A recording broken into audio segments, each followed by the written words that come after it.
नमस्कार और स्वागत है आप सभी का। और अभी हम बात कर रहे हैं फॉकलैंड द्वीप के बारे में, जो कि फरवरी 2022 में विवादित होने की वजह से चर्चा में आ गया था।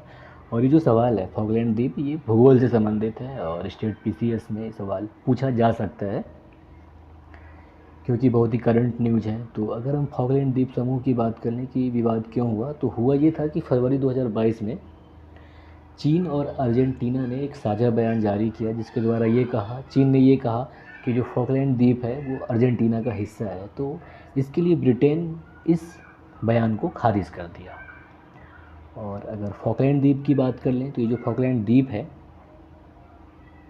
या फॉकलैंड द्वीप समूह, जिसे कि माल्विनास द्वीप या स्पेनिश इसलास माल्विनास भी कहा जाता है, ये दक्षिणी अटलांटिक महासागर में यूनाइटेड किंगडम यानी इंग्लैंड का एक या ब्रिटेन का आंतरिक स्वशासी समुद्र पारी क्षेत्र है, जो कि दक्षिण अमेरिका के दक्षिण सिरे से लगभग 300 मील उत्तर पूर्व में मैगलन जलडब्लू के पूर्व में स्थित है।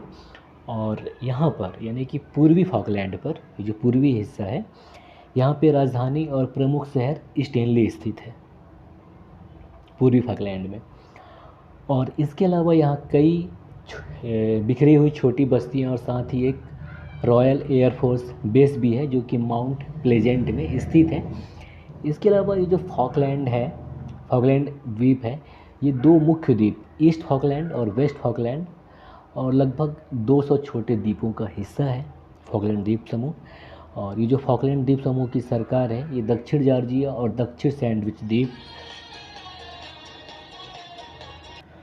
तो मैं कह रहा था कि ये जो फॉकलैंड द्वीप समूह की जो सरकार है, वो दक्षिण जॉर्जिया और दक्षिण सैंडविच द्वीप समूह के ब्रिटिश समुद्र पारी क्षेत्र का भी संचालन करती है। और अब हम थोड़ी सी बात कर लें कि फॉकलैंड द्वीप समूह का इतिहास क्या रहा है, जिसकी वजह से ये जो 3 देश हैं इनमें आपसे में थोड़ी सी विवाद हो गया फॉकलैंड द्वीप समूह को लेकर। तो ऐसा है कि फॉकलैंड द्वीप को पहली बार अंग्रेज़ों के द्वारा वर्ष 1765 ईस्वी में बसाया गया था। और ठीक उसी समय स्पेन के द्वारा 1767 ईस्वी में इसने क्या किया कि आसपास की बस्ती को ख़रीद लिया। और स्पेन के द्वारा सन 1770 ईस्वी में अंग्रेज़ों को यहाँ से खदेड़ दिया गया।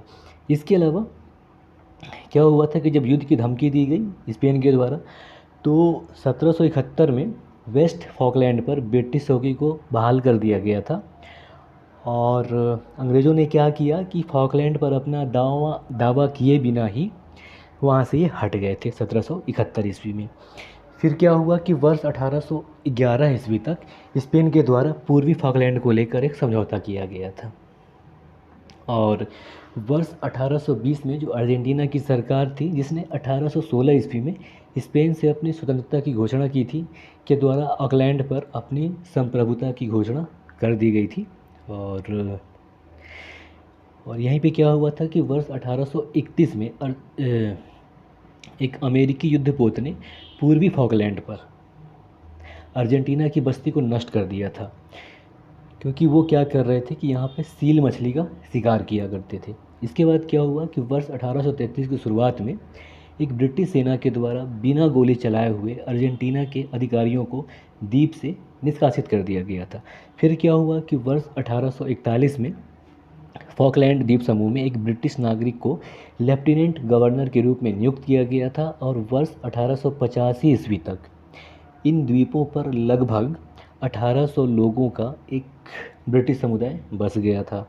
और हालांकि यहाँ पे ये भी चल रहा था कि ये लोग बस रहे थे और अर्जेंटीना के द्वारा ब्रिटेन के कब्जे का लगातार विरोध भी किया जाता रहा है। और आगे बढ़ें तो आगे कहानी ये होती है कि जब दूसरा वर्ल्ड वार हुआ, यानी कि सेकेंड वर्ल्ड वार, जो कि 1939 से 1945 के मध्य चलता है, उसके बाद क्या हुआ, जो फॉकलैंड द्वीप पर संप्रभुता का जो मामला था, उसको संयुक्त राष्ट्र में स्थानांतरित कर दिया गया।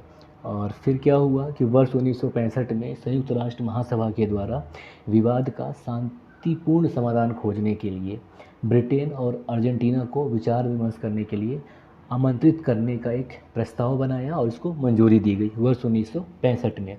और क्या हो रहा था कि इसी मुद्दे पर फरवरी 1982 में चर्चा चल ही रही थी कि अप्रैल 1982 में अर्जेंटीना की जो सैन्य सरकार थी उसने फॉकलैंड पर आक्रमण कर दिया। और इस कार्यवाही के कारण क्या हुआ कि फॉकलैंड द्वीप में युद्ध आरंभ हो गया था, जो कि 10 सप्ताह तक चला। और 10 सप्ताह के बाद स्टेनली, जो कि फॉकलैंड की राजधानी है, वहाँ अर्जेंटीना की जो सेना थी उसके आत्मसमर्पण के साथ ये युद्ध समाप्त हो गया था वर्ष 1982 में।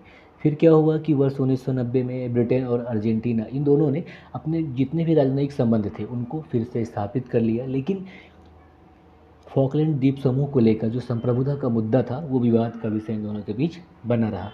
फिर क्या हुआ कि जनवरी 2009 में एक नया संविधान लागू हुआ, जिसने क्या किया कि फॉकलैंड की स्थानीय लोकतांत्रिक सरकार को मजबूती प्रदान कर दी और इस क्षेत्र में जो राजनीतिक स्थिति है उसको निर्धारित करने के लिए वहाँ रहने वाले लोगों के अधिकारों को सुरक्षित करने का कार्य किया। और फिर यहाँ पे क्या हुआ कि वर्ष 2013 में मार्च महीने में एक जनमत संग्रह हुआ, जिसमें फॉकलैंड द्वीप के लोगों ने ब्रिटिश क्षेत्र में बने रहने के लिए लगभग सर्वसम्मति से मतदान किया। यानी कि वहाँ के जो लोग हैं वो चाह रहे थे कि हम ब्रिटिश आधिपत्य में ही रहें। तो ये था फॉकलैंड द्वीप समूह के बारे में संक्षिप्त जानकारी, जो कि अटलांटिक महासागर में स्थित है, यानी दक्षिणी अटलांटिक महासागर में स्थित है। नमस्कार।